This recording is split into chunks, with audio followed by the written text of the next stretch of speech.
So what we'd like to be able to do now is to give you some excerpts from the interview that we just conducted today with the sister of slaughtered, assassinated, murdered Miriam Carey.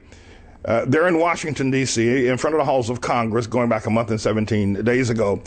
We were on the phone with Valerie Carey, who is a retired New York City police sergeant who explained to me the state of affairs regarding the information she's been able to determine and ascertain to date regarding the murder of her sister and where the investigation has gone. And there are a couple of things I want to point out. One is that I'm going to ask you to participate in a petition that Valerie Carey has posted up, asking for your signatures to get Attorney General Eric Holder to open up a investigation into the death of her sister Miriam, a very beautiful young woman shot down in the prime of life while her daughter was in the back seat of her 2010 Affinity automobile.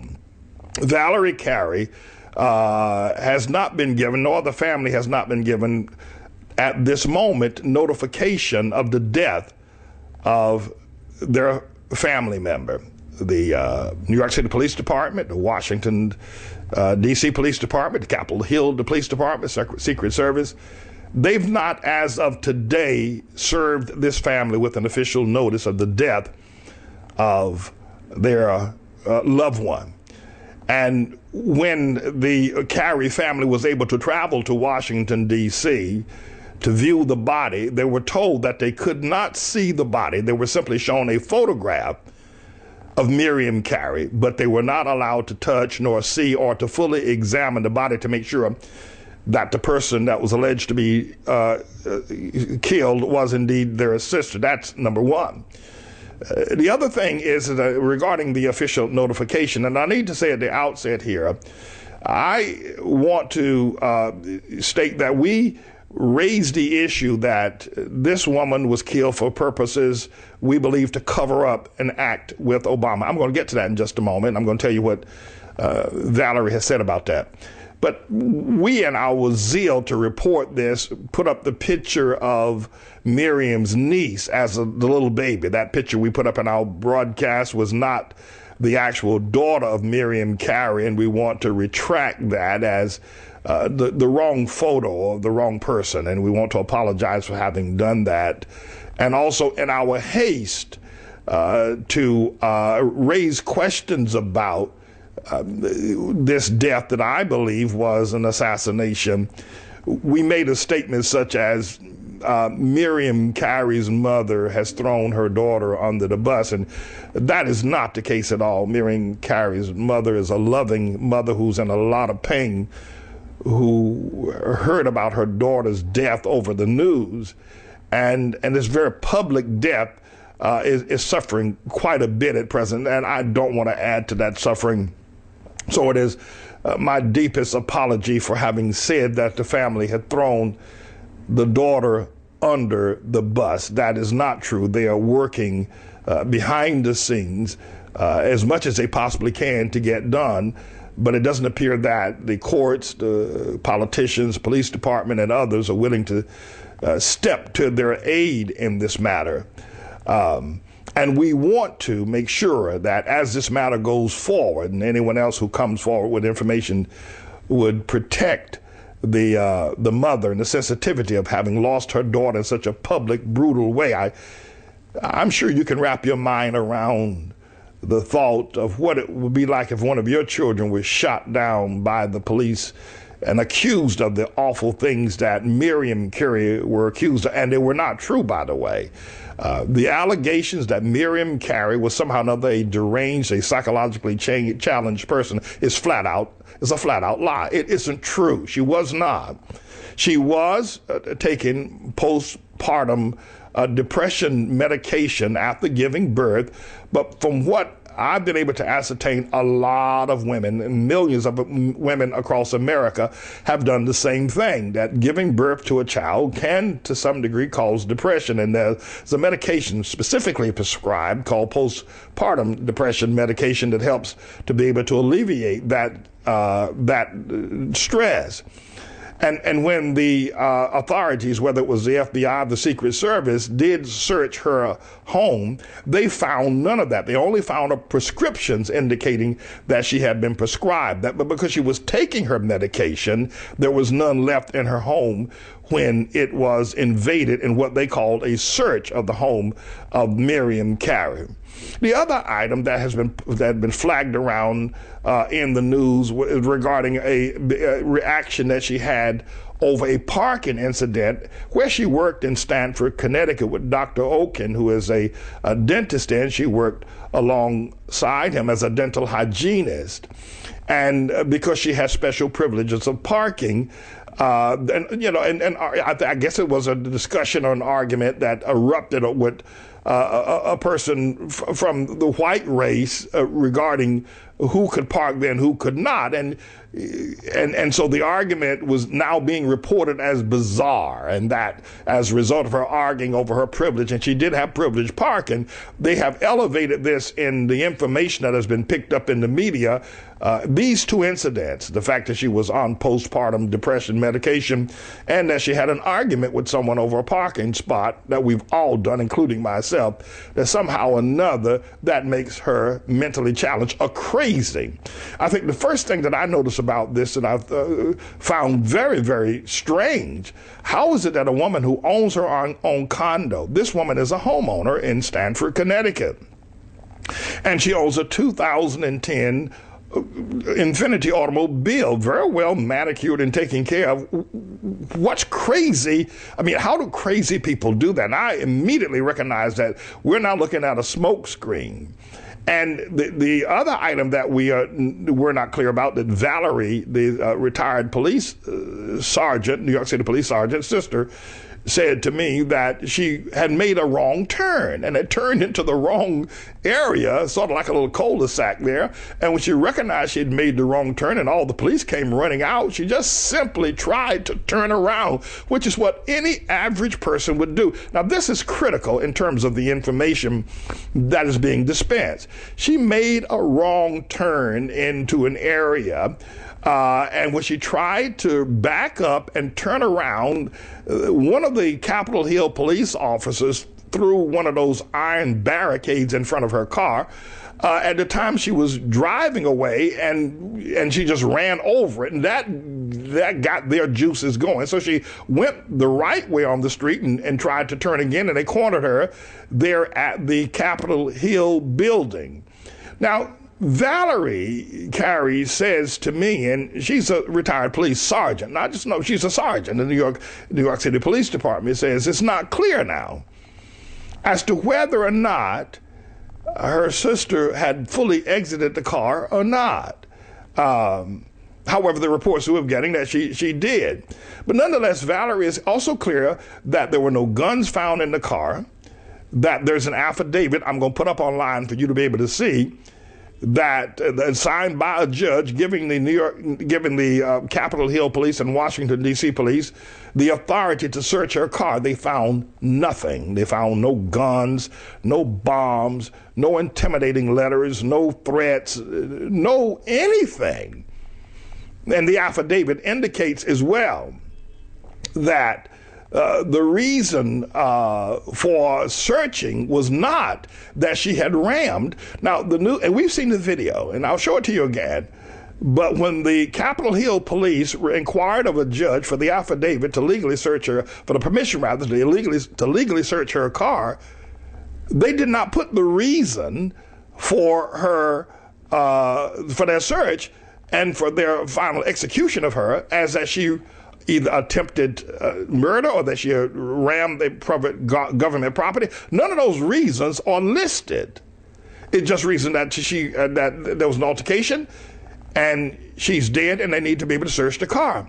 So this one affidavit, I think, in fact, I'm confident, will stand to demonstrate that Miriam Carey was not a threat, because had she been a threat, even they're not knowing whether she had guns or a bomb or something of that nature in the car, they would have indicated that in the affidavit. There's no such thing there. Now, talking with Valerie today, we certainly want to keep in mind the protection of her family, her mother in particular, but we also need to get to the bottom of this. And I was able to discuss with Valerie, well, why do you think your sister was in Washington, D.C.? She did not rule out, she did not rule in, she did not rule out that her sister would have had a love affair with Barack Hussein Obama, and that the baby is a love child. In fact, what I've asked Valerie the permission to do is to call for a public outcry that there be a paternity test done on the child that was in the car, done on Miriam's child, to see whether or not the child is of the estranged, if you will, boyfriend of Miriam Carey, a Mr. Eric Francis, who lives in Connecticut, in Hartford, who now has custody of the child. But Miriam, Valerie believes that a paternity test ought to be done to determine if this is Obama's love child. Now, she didn't say definitely that it was. She didn't say that, and I want to be clear about that, but she didn't say that it wasn't. And she believes, and I agree, there needs to be a public demand that a paternity test be done to see, well, actually, whose child is, if it is Obama's child. Valerie was also clear, and very clear, and logical in her thinking, as a retired police sergeant, that she did not know of any personal relations between Obama and her sister Miriam. But, you know, Miriam is a very beautiful young woman. I mean, you can see that. It's just, she's just very attractive. She turned any man's head. So we don't know. She was in Washington. She was there with the child. I don't have concrete proof, but I think a paternity test is going to demonstrate that that's Obama's child, and that's why she went there. She went there to confront the father of her child. And the fact that you've not seen any public outcry about this murder of Miriam Carey is because there is a cover-up afoot. Now, let me tell you about the depths of the cover-up. Valerie Carey, the sister of Miriam Carey, is an executive board member of NAIN, the National Action Network ran by Al Sharpton. She's a member of the East Brooklyn chapter of NAIN. The president of that particular chapter is a fellow by the name of Tony Herbert. Now, what we find extremely strange, and we pointed it up in our first presentation, is that why is it that Al Sharpton is not standing by the Carey family with this brutal shooting, this murder, this slaughter of this beautiful young dental hygienist in Washington, D.C. with her baby in the car? I mean, where is Al Sharpton? And that was a question that I had. We haven't heard him on this matter. But now to find out that she is actually an executive officer and member of the National Action Network, and Sharpton has not come to her aid, does not that say to you that somebody has gotten to Sharpton and told him don't do what he normally does, which is get out there and raise sand so that the media will come and questions will be asked, and guilty parties, if they are such, would be then brought to the bar of justice? And this has been nearly 2 months now, and still there's been no call from Sharpton to one of his executive officers of his organization, the National Action Network. Doesn't that appear to be strange to you, that is where we are in this entire matter? So we need to discover whether or not that there is a cover-up. We need to discover whether or not that baby belongs to Barack Obama, and Al Sharpton has been told to keep quiet. Valerie also stated to me, sitting there in this excruciating pain, You know, it's one thing to lose a loved one, you know, through some disease, if you got leukemia or some other cancer or that or the other, and you kind of go day by day and people get prepared for the, you know, the announcement that you're finally gone. But when you got a healthy, beautiful, young sibling or daughter such as this, and you find out that she's just been murdered, it's very painful. Such a public death and in such a public way. You know, Valerie said to me that she did not find out that the Washington, D.C. Police Department, they released the information about who she was to the public before notifying the next of kin. Valerie says she didn't find out until 5:25 on the day of the event. A reporter from Connecticut called her to ask her about her sister's death out of the blue. And then he told her, if you don't know, you better turn on the television and news and you'll see it there. Isn't it the job of the officials to contact, which should not the Washington, D.C. Police, Capitol Hill Police should have contacted the New York City Police Department. The New York City Police Department then go and contact the next of kin before the name of the person is released? Why is it that all of these things are happening and have happened to discredit Miriam Carey? As the Lord liveth, I am not going to allow this discrediting of this young woman to proceed any further. We need some answers. First of all, why would fully armed police officers from the Secret Service, the Capitol Hill Police, the Washington, D.C. Police, who are trained to be tempered before pulling the trigger, before actually firing on someone, they go through months and months of training on judgment on when to do such an act. And yet, whether Miriam was still in the car or whether she got out of the car, the threat level was very low. And Valerie pointed this out as a retired police sergeant herself, that women tend to possess a far lower threat level than men do in terms of violent confrontations. But for the police officer to also see she's got her baby in a baby seat in the back of the car, that just removes all threat altogether. For them to open fire the way that they did, and to this very day, the family does not know how many times she was shot. They don't know. The information has not been released. There's been no official notification coming from anybody. However, the FBI and the Secret Service did show up at her door 1 hour after the event looking to search and ask questions. So she refused to allow them to ask questions until she was able to contact her attorney, who was able to come over and try to give some directions. Her attorney by the name of Eric Sanders, and you may have seen him on television. Well, guess what they did to him? After Eric Sanders, who's a no-nonsense attorney, he doesn't take tea for the fever, he doesn't do political favors, he doesn't curry up, he doesn't suck up politically and sell out people. Eric Sanders is not a sellout. So when they couldn't get him to sell out, the powers that be, whoever they are, went and found an old case back in 2005. Eric Sanders is an attorney. He works for a law firm.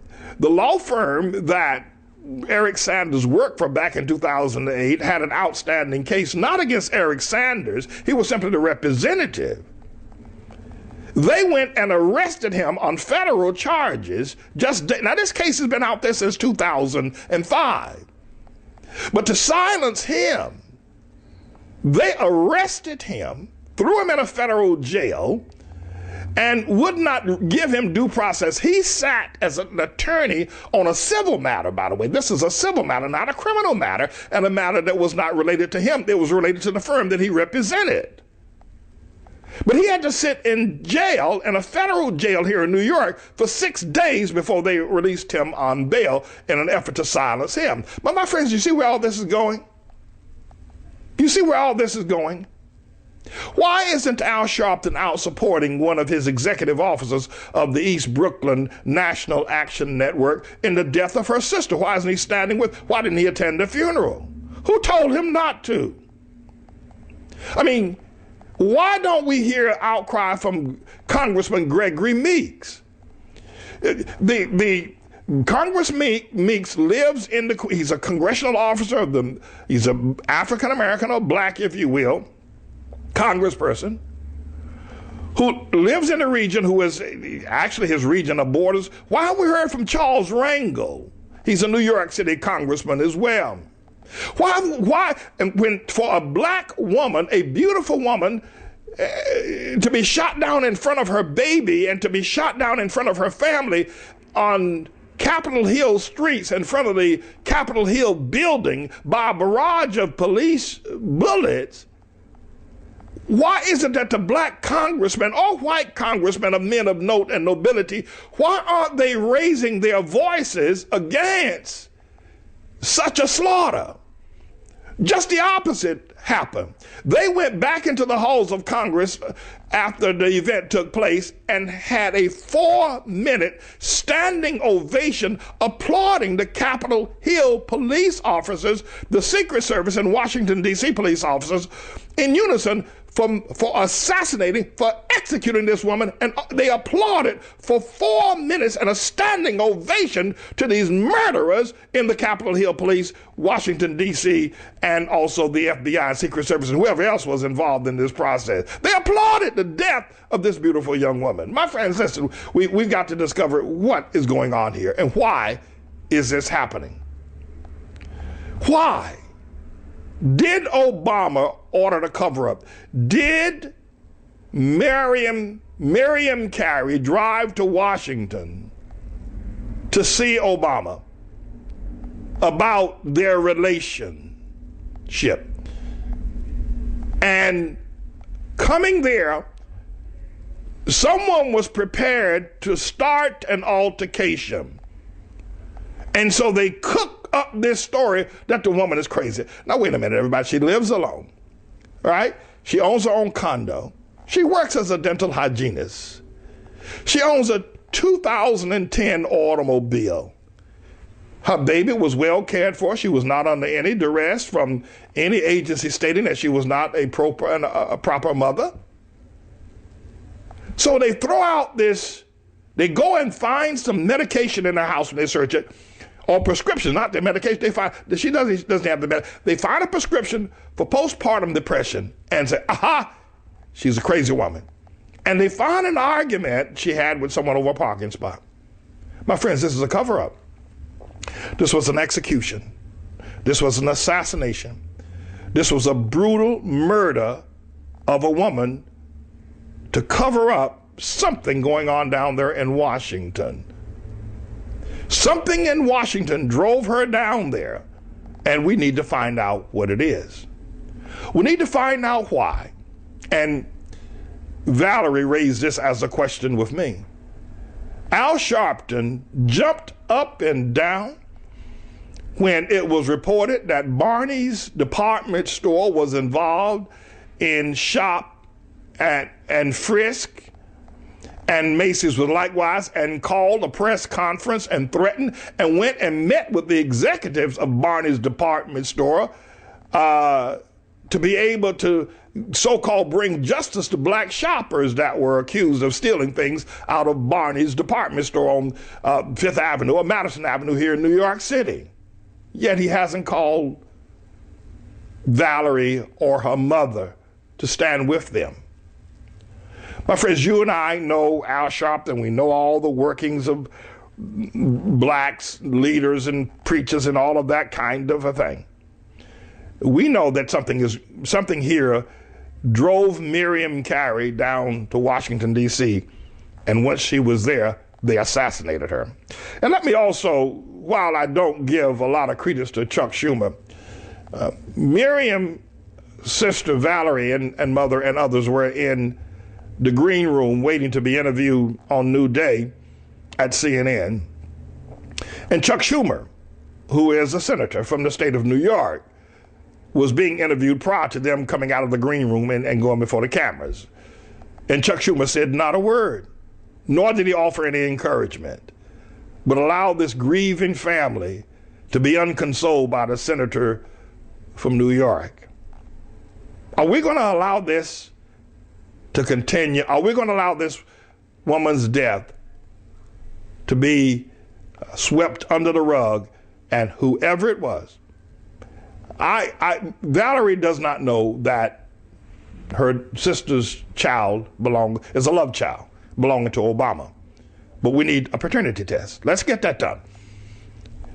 Valerie told me as well that when she did get an opportunity to see the body at the funeral that was poorly attended by leaders, and I should have been there. I'll admit that. But that she was only able to see one of the places where the bullet entered her sister's neck.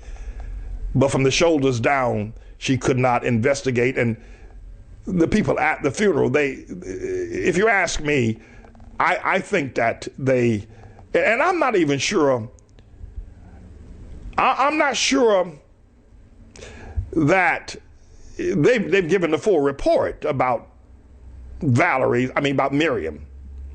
How many times she was shot and where she was shot and how and where her body was taken. No autopsy report has been signed.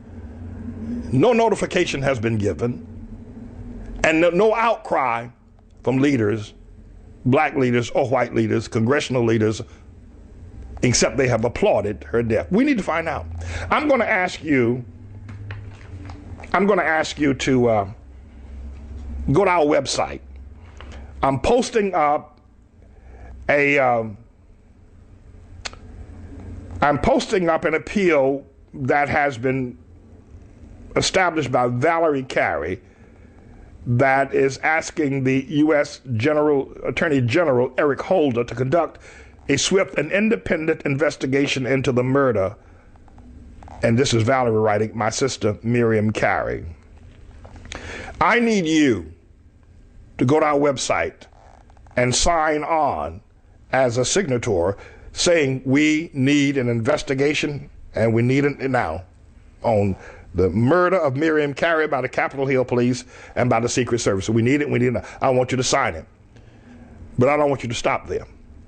I want you to contact every person that you have ever tweeted to, has ever tweeted to you, every Facebook friend, every email person, every news service and outlet, and let them know, sign this petition. It'll be on our website shortly. Sign it. And let's present these signatures to the Attorney General Eric Holder that an investigation could be had. In closing, my beliefs are these, and I cannot substantiate them, but when I heard of the death, I made the commitment. I'm going to get to the bottom of this, and we're going to find out.